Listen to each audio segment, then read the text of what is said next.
the daily news Simplified, an answer to what, why and how of newspaper reading. Today we'll be analyzing the Delhi edition of the Hindu newspaper dated 1st March 2019. The topics to be discussed today are reflected on your screen and the timestamping for the same has been provided in the description box below. So let's begin. This news appears on page number 14 and says that the Union Cabinet has approved the implementation of the second phase of the FAME scheme. From the perspective of a UPSC syllabus in your prelims, it will fall under Initiatives for Economic and Social Development. Though a full-fledged question on the FAME scheme is unlikely in the mains paper, but you can use this FAME scheme as a sub-point or a subtopic for any question which relates to the promotion of renewable energy in India. Hence, this news article will also become relevant from the point of your GS Paper 3 in the category of both economy, environment and even science and technology. Now, before we talk about what is in store in the phase 2 of the FAME scheme, we first need to understand what basically is the FAME scheme. FAME stands for Faster Adoption and Manufacturing of Electric Vehicles. EV stands for Electric Vehicles. So the phase 1 of the FAME India scheme was launched in the year 2015 under the National Electric Mobility Mission, whose main aim was to promote electric mobility in the country. Now, the scheme specifically falls under the Ministry of Heavy Industry and Public Enterprise. In 2015, when the FAME 1 was launched, the main objective of the FAME scheme was to promote as well as support all the hybrid and electric vehicles, market development and manufacturing ecosystem. As the name suggests, this scheme wants that in India there should be a faster adoption of the electric vehicles. Hence, they want to promote electric vehicles. But before electric vehicles can be promoted or adopted, what was required was to create a demand for these electric vehicles in the country. Hence, they even aimed at market development. And thirdly, when there is a demand in the market, what was required was to actually fulfill those demands by supplying such hybrid and electric vehicles. Hence, the government also focused on manufacturing such hybrid and electric vehicles by supporting and nurturing a manufacturing ecosystem for these electric vehicles. Therefore, the government wants that the electric vehicles which ply in our country should be made indigenously, that is in India itself, so that we can achieve self-sustenance. Now, in order to create a market demand as well as create a sound manufacturing ecosystem, the government basically focused on 4 core areas under this FAME scheme. And those 4 core areas were firstly, technology development, secondly, demand creation, thirdly, establishment of a charging infrastructure, and fourthly, the pilot projects. As mentioned earlier, the government wants that the technology for electric vehicles or hybrid vehicles should be developed indigenously. Therefore, they focused on technological development in India itself. Secondly, since they wanted to promote and want people to adopt it, they focused on demand creation. Third point is the charging infrastructure. Now, it is very obvious that you cannot expect people to adopt and use electric vehicles until and unless you provide them with a robust infrastructure where they can actually go and charge their cars. Because obviously, just like your other diesel and petrol cars require petrol pumps where they go and refuel themselves, even for the electric or hybrid vehicles, you require charging stations. And fourthly, the government started to promote these electric vehicles on pilot basis, where they carried out small pilot projects all across the country to see that if they're actually feasible to be plied on the Indian roads or not, and to also see what all shortcomings the ordinary public was facing while using these electric vehicles. Now, under the phase 1 of the FAME scheme, the government promoted the adoption of the electric vehicles by providing incentives. Therefore, under the phase 1, they incentivized almost vehicles in all segments. All segments would mean the 2-wheelers, the 3-wheelers, the 4-wheelers for private use, the 4-wheelers for public use, etc. Hence, in the phase 1 of the FAME scheme, they incentivized all these vehicles in the form of providing them with subsidies. Moving ahead, the next question rises, why do we need a scheme like FAME in the first place? The first reason is that promoting hybrid or electric vehicles will help India address the issue of environmental pollution. Take the instance of New Delhi only, in where vehicular pollution is the major cause for the air pollution which Delhi has been facing almost every year from the past 4-5 years. Therefore, very logically, if we can shift to electric or hybrid vehicles, then the pollution which is generated by all these vehicles in our country will significantly reduce, because electricity is a much more cleaner and better alternative to fossil fuels like diesel and petrol. Secondly, it will also provide India with fuel security. Now we know that fossil fuels are very limited and cannot be regenerated. So therefore, if India can shift its reliance of energy from the fossil fuels to other renewable and clean energy forms like electricity, then it will also provide India with fuel security. Because electricity can be produced easily from other renewable sources like solar energy, hydro energy, etc. But diesel and petrol come from fossil fuels, which we know are non-renewable. Now, the Union Cabinet, chaired by Prime Minister Narendra Modi, has approved the proposal for the implementation of the second phase of the FAME India scheme. The scheme has been given a total outlay of 10,000 crores and will come into effect from 1st April 2019 and will be operational for a period of 3 years, that is till 1st April 2022.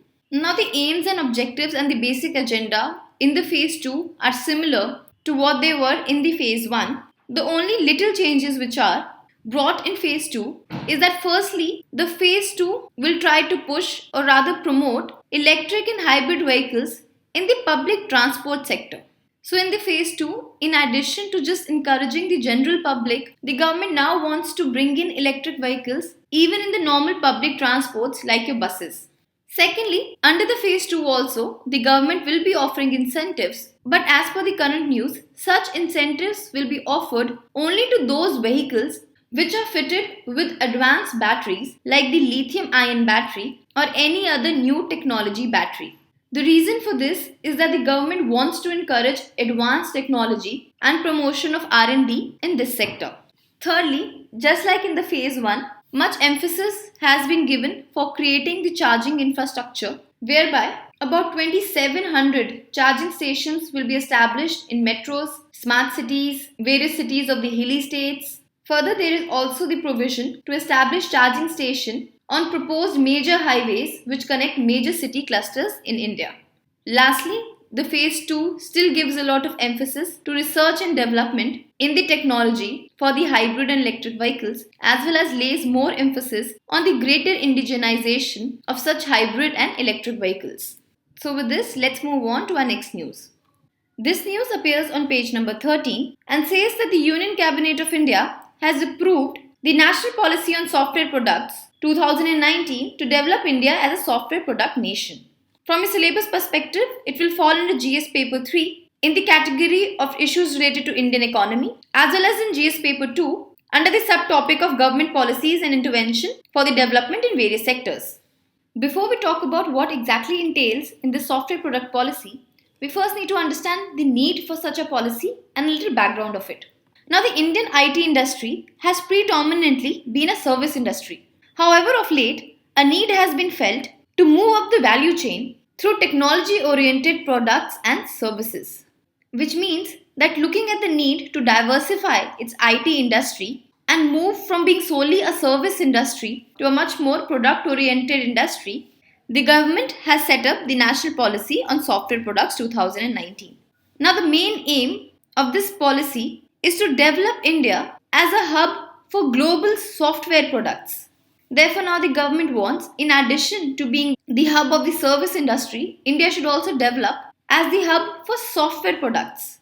Further, the government wants that the India's software product hub should be driven by innovation, improved commercialization, sustained IP creation, IP is intellectual property, and fourthly, promotion of technological startups and specialized skill sets. Thus, these four, innovation, improved commercialization, IP creation, and promotion of tech startups, are the four pillars on which the government has modelled its National Software Product Policy of 2019.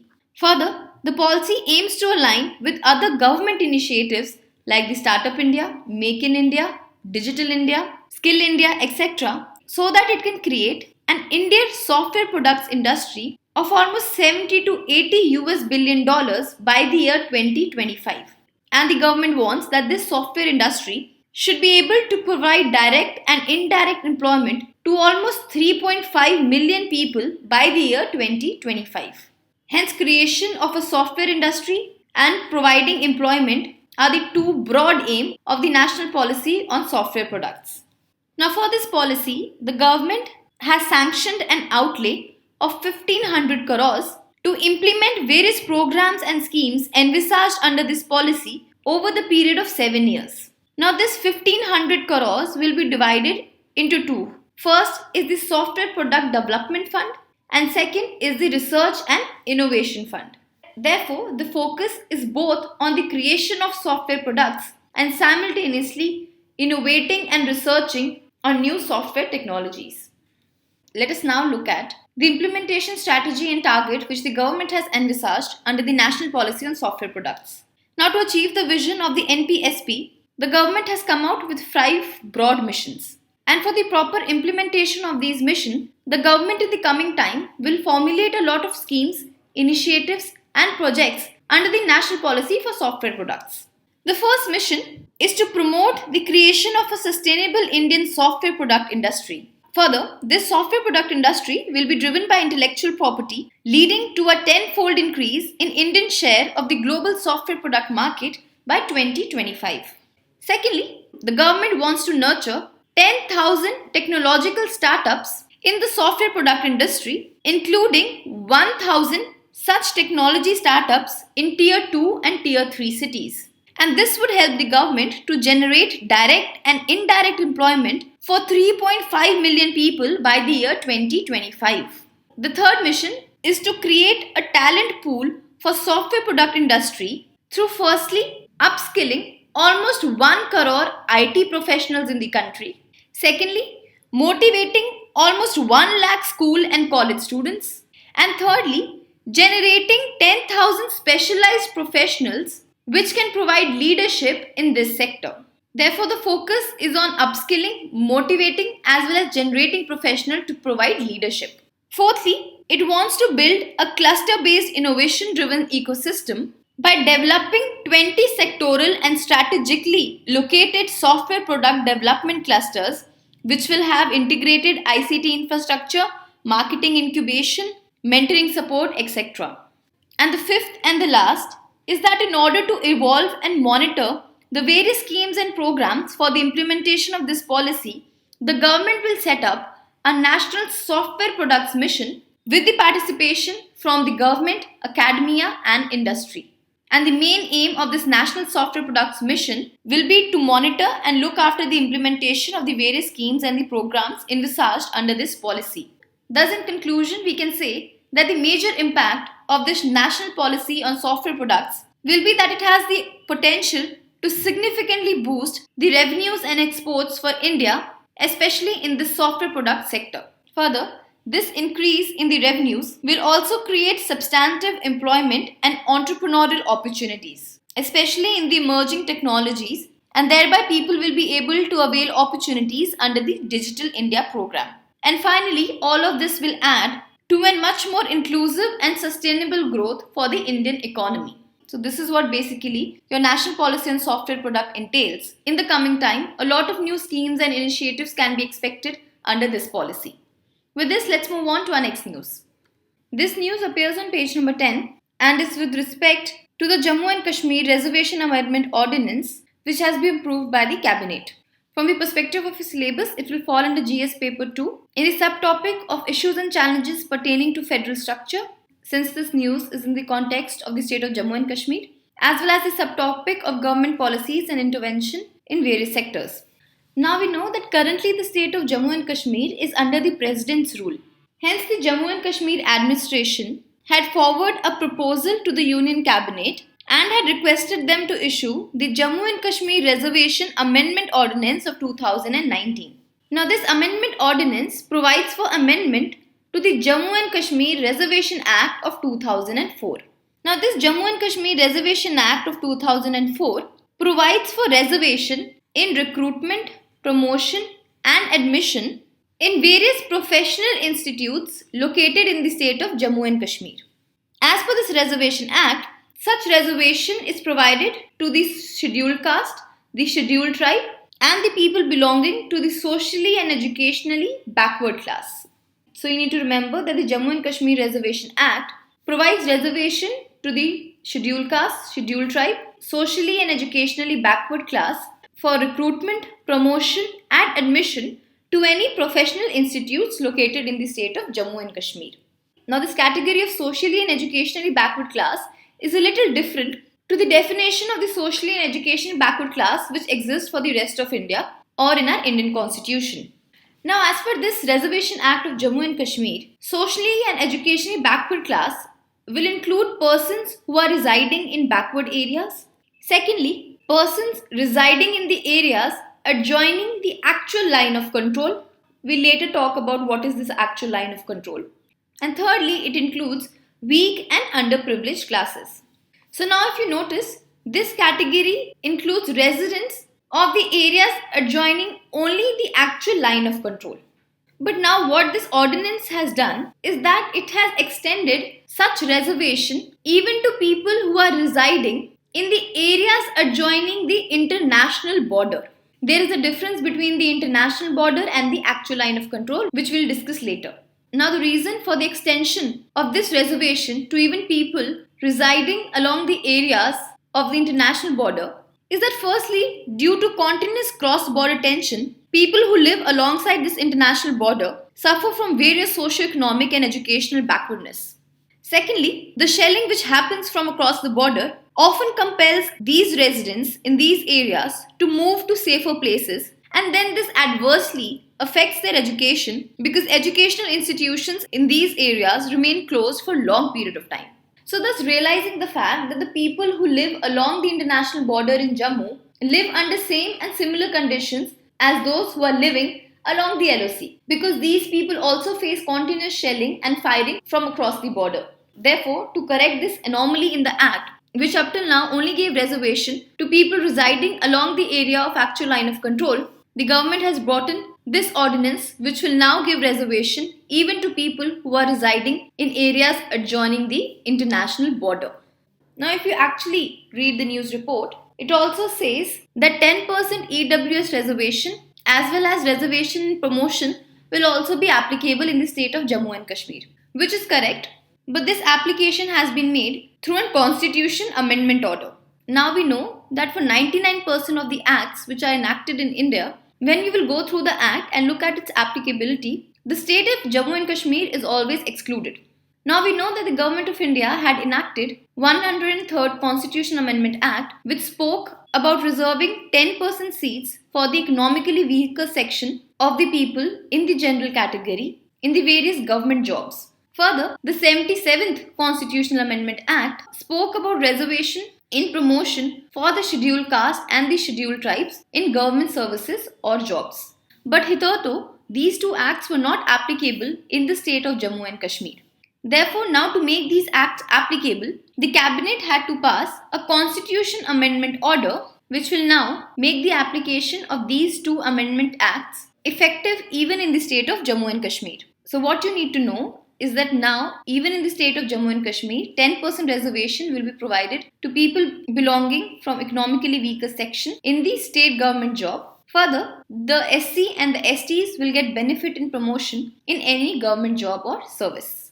Now coming to the difference between line of control and IB. Now line of control is something like the de facto border between India and Pakistan in the state of Jammu and Kashmir.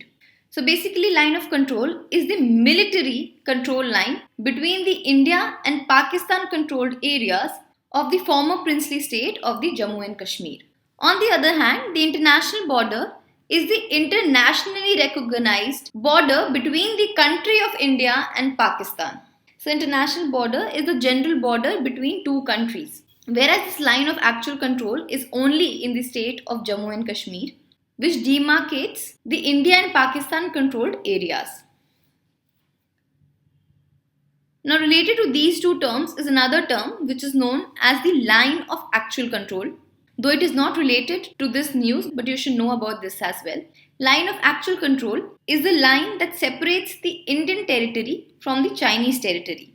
Now there is no commonly delineated line of actual control between India and China, as there are various areas along the border where India and China have different perceptions regarding the line of actual control. So since there is no clear demarcation of the border, both the sides undertake patrolling up to their respective perspective of the LAC, and this is the reason why they sometimes transgress into other countries' territory without knowledge or intent. But please bear in mind that just the cabinet has approved this ordinance and the president is yet to promulgate this ordinance into effect. So let's wait for the actual ordinance to come into force. With this, let's move on to our next news. The next news appears on page number 7 and talks about the Union Cabinet's approval for the promulgation of an ordinance to make amendments to the Aadhaar Act. Now we know in the Aadhaar judgment, the Supreme Court had held the constitutional validity of the Aadhaar but had struck down certain provisions of the Aadhaar Act. So thus the Aadhaar and Other Law Amendment Bill 2018 was tabled in the Parliament. Though this bill was passed by the Lok Sabha, it could not be passed in the Rajya Sabha. So based on this situation, the Union Cabinet has approved the promulgation of an ordinance to make amendments to the Aadhaar Act of 2016, Prevention of Money Laundering Act of 2005 and the Indian Telegraph Act of 1885. Let us now look at some of the salient features of this ordinance. Firstly, the ordinance has provided for the voluntary use of Aadhaar number as an identity proof to be used by private entities like banks, telecoms, etc. Secondly, it provides for the use of a 12-digit virtual Aadhaar number to conceal the actual Aadhaar number of an individual. Thirdly, it gives an option to children who are Aadhaar number holders to cancel their Aadhaar number or attaining the age of 18 years. Fourthly, it says that no individual will be compelled to undergo authentication for the purpose of establishing his identity unless it is so provided by a law made by the Parliament. Fifthly, it says that entities can perform authentication only when they are compliant with the standards of safety and privacy which has been specified by the authorities. Further, it allows the use of Aadhaar number for authentication on voluntary basis for the KYC documentation. Next, it prevents the denial of services for refusing to or being unable to undergo authentication through Aadhaar. Because earlier it was found out that a lot of people, especially the poor ones, were denied services like ration because they were not able to provide their Aadhaar numbers. Next, it provides for establishment of Unique Identification Authority of India Fund. Further, this ordinance provides for civil penalties in case of violation of the Aadhaar Act.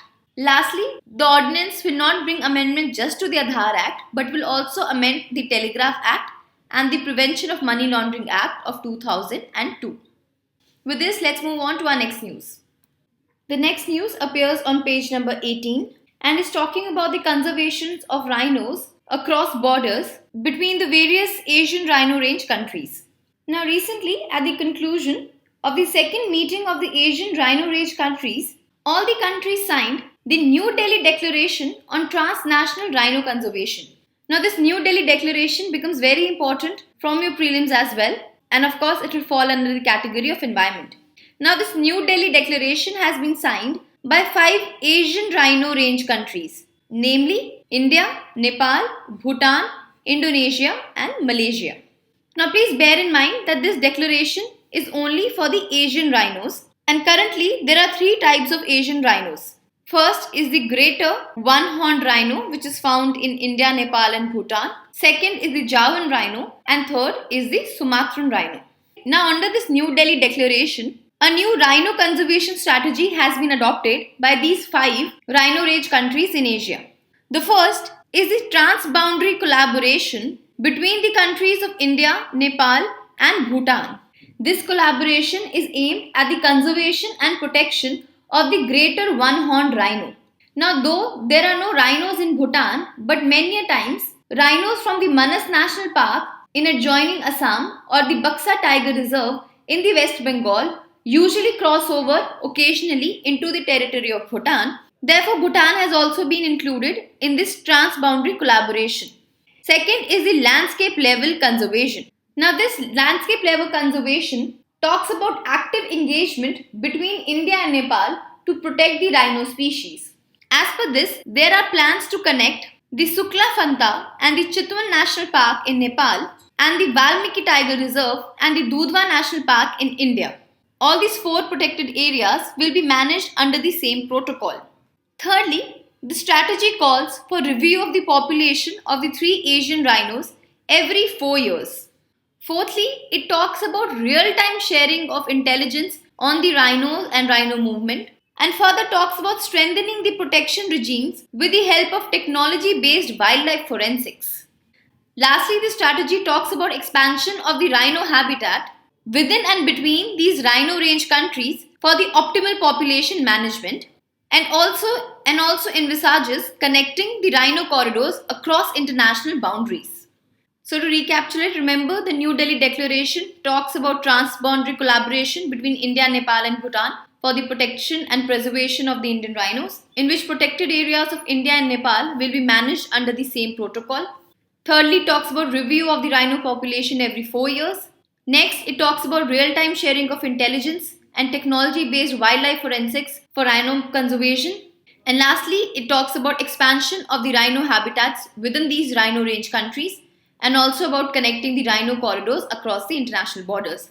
Let us now know a few details about the 3 Asian rhinos.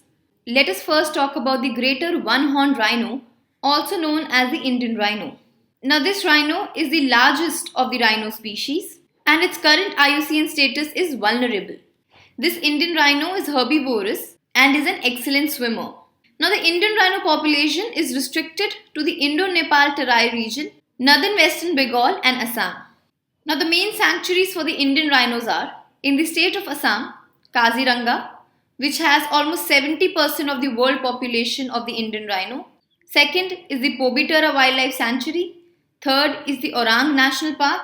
Fourth is the Manas National Park. In West Bengal, we have the Jaldpara National Park and the Garumara National Park. And in UP, we have the Dudhwa National Park.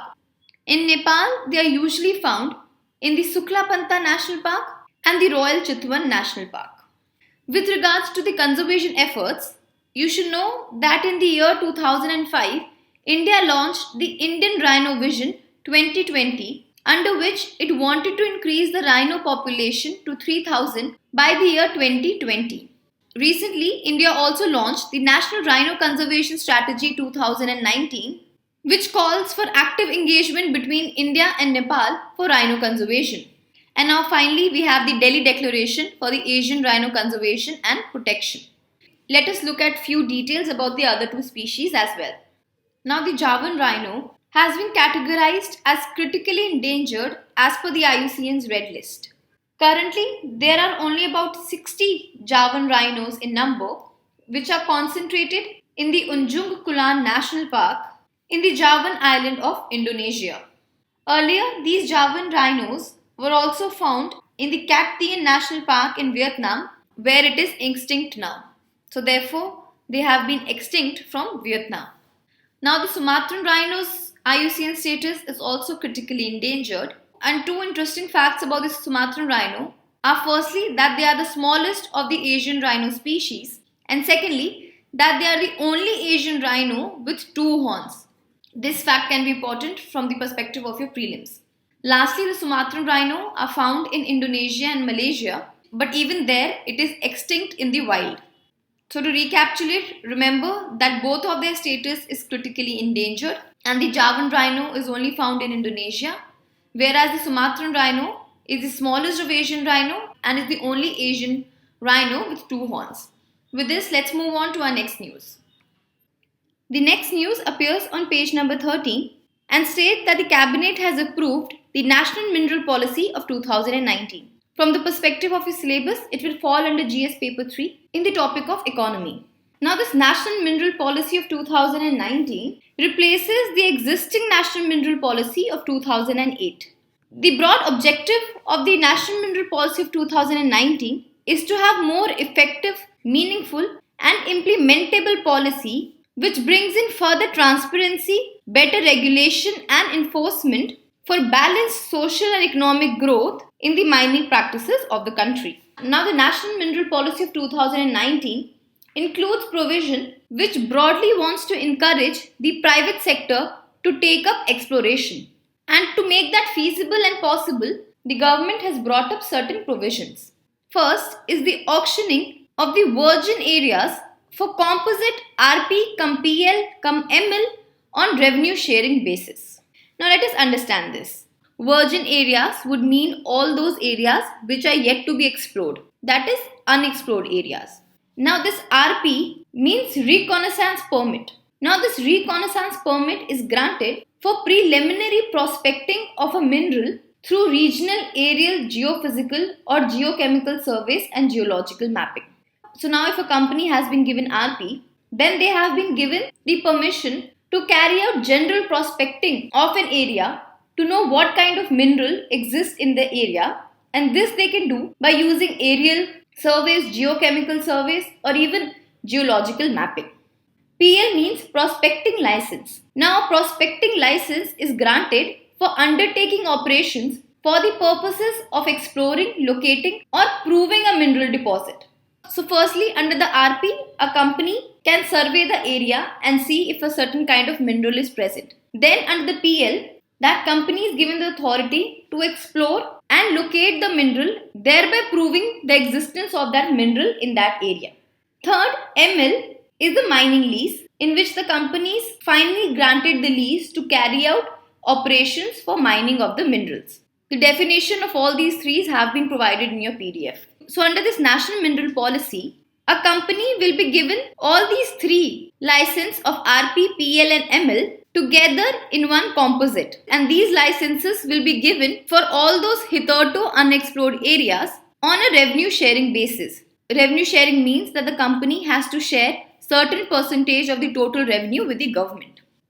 Second is that under this policy, the government encourages the mergers and acquisition of mining entities. So for example, a mining entity or a company who has been provided a license is undergoing losses and it's becoming financially unviable for it to carry out exploration. Then in that case, this policy wants that such entities should be merged with a stronger and a better entity, or such entities could be acquired by much more financial entities so that the mining activities can continue.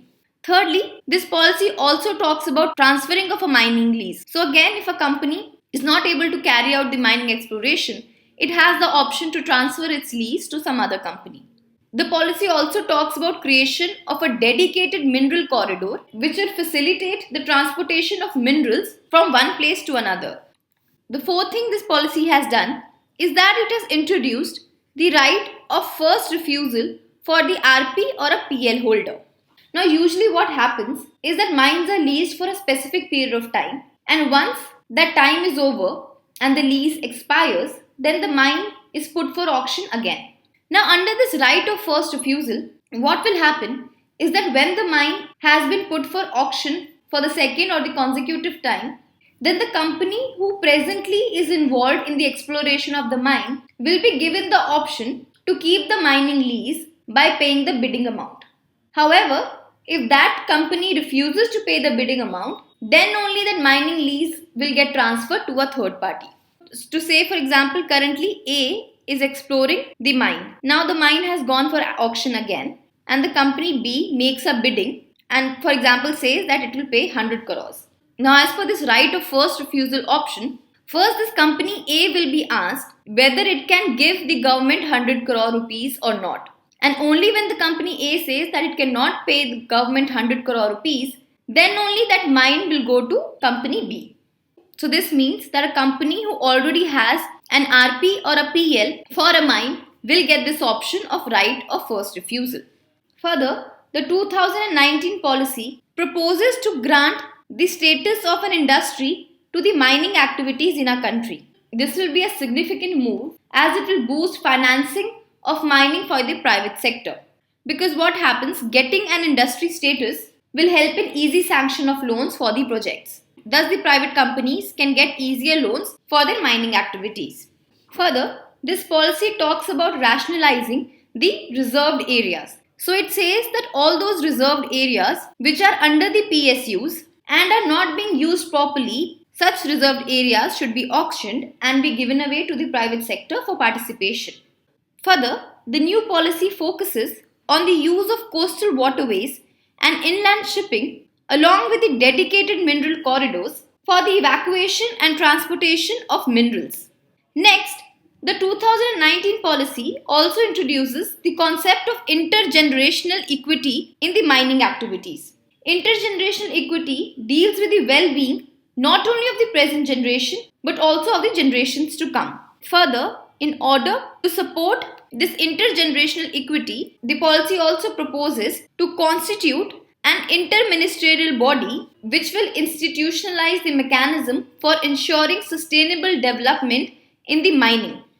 To give you an example, currently also we have the District Mineral Fund, which is used for the equitable development of a project affected person and area. So to quickly recapitulate, the policy talks about auctioning of the virgin areas for a composite RP cum PL cum ML license on a revenue sharing basis. Further, it encourages mergers and acquisition of mining entities and also talks about transferring of mining leases. Next, it introduces the right of first refusal for a RP or a PL holder and also proposes to grant industry status to the mining activities. Further, it wants to auction the reserved areas under the PSUs to the private entities if they are not being used properly. Next, the policy proposes the use of coastal waterways, inland shipping as well as dedicated mineral corridors for better transportation of minerals. Further, this policy has brought in the concept of intergenerational equity in the mining activities as well, and hence proposes to constitute an interministerial body which will ensure sustainable development in mining. With this, let's move on to our next news. This next news has been taken from page number 14 and it talks about a new development scheme launched for the knitwear sector. This news will fall under the topic of economy.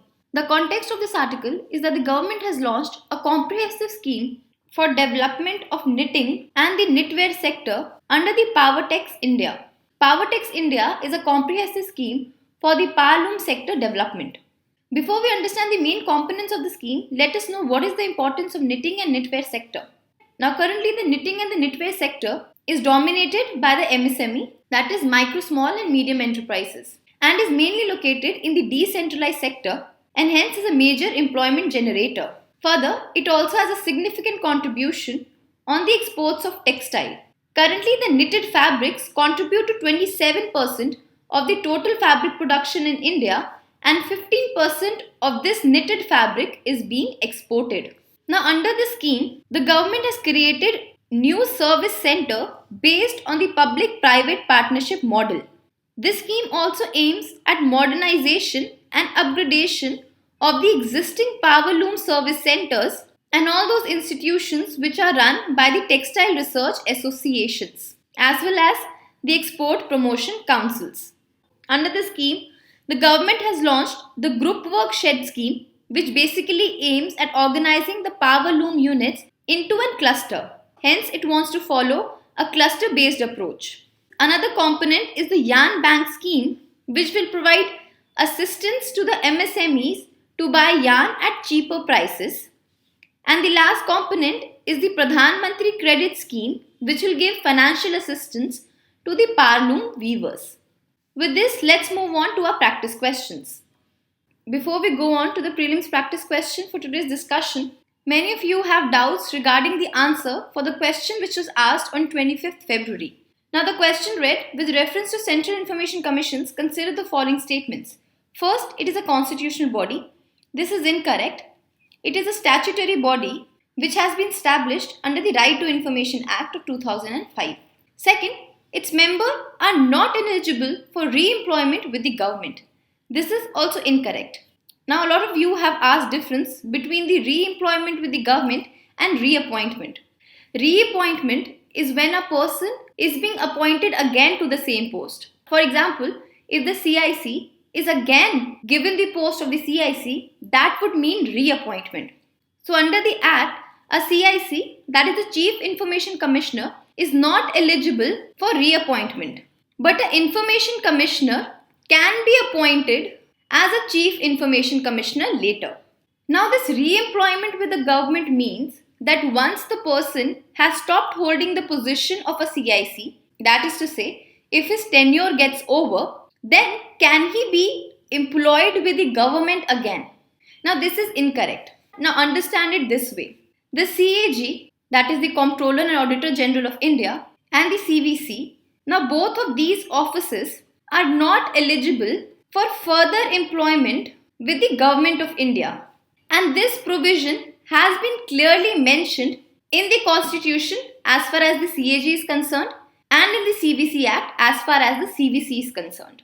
A very logical reason for this is that both these offices need to remain independent from the interference of the government. Hence, people who have held the office of the CAG and the CVC cannot be further employed with the Government of India once their tenure is over.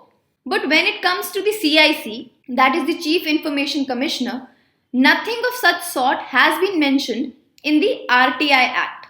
So since it is not specifically and explicitly mentioned in the RTI Act, this second statement becomes incorrect. Now this is something similar to the situation of the Election Commission of India. If you will go through Lakshmikant also states this, that the Constitution of India has not prohibited for the EIC to be further employed with the government. But this again is one of the main contention which goes against the independence of the office of the Election Commissioner of India. So I hope now you understand why the second statement was incorrect. Since we are talking about this topic, I just want to clarify here that the position of governor is not considered as an employment with the Government of India. This was decided by the Supreme Court in one of its judgment. So therefore the right answer to this question became D. Here is the first set of prelims practice question based on our discussion. Please pause the video and we'll discuss the answer after 5 seconds. The first question is with relation to the National Mineral Policy of 2019. The first statement, it proposes to grant industry status to mining activities. This is correct. Second, it has introduced the concept of intergenerational equity. This is also correct. Hence the right answer is C, both 1 and 2. Question number 2 is with respect to one-horned rhino. First statement, it is found in India, Nepal and Indonesia. This is incorrect. It is only found in India and Nepal and not in Indonesia. Second, its IUCN status is endangered. This is also incorrect. Its IUCN status is vulnerable. Hence, the right answer to this question is D, neither 1 nor 2. Here is the second set of prelims practice question. Please pause the video and we'll discuss the answer after 5 seconds. Question number 3 is with respect to the FAME India scheme. The first statement, it comes under the Ministry of Power. This is incorrect. It comes under the Ministry of Heavy Industry. Second, it incentivizes the purchase of electric vehicles in India. This is correct. Hence, the right answer is B, 2 only. Question number 4 is with respect to Aadhaar.